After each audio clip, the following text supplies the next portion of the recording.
She fires out negatively charged silk thread. She's got about 200 brothers and sisters. These spiderlings are cannibals. This is one family meal you don't want to hang around for. Better get away, as fast and as far as she can.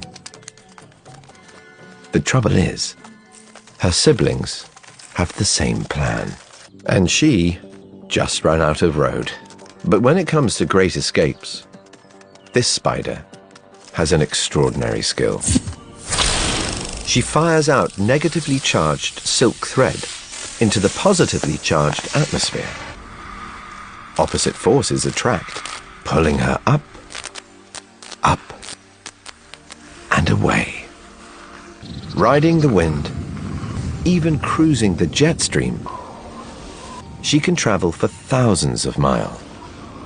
By ballooning, they've colonized every corner of the Earth.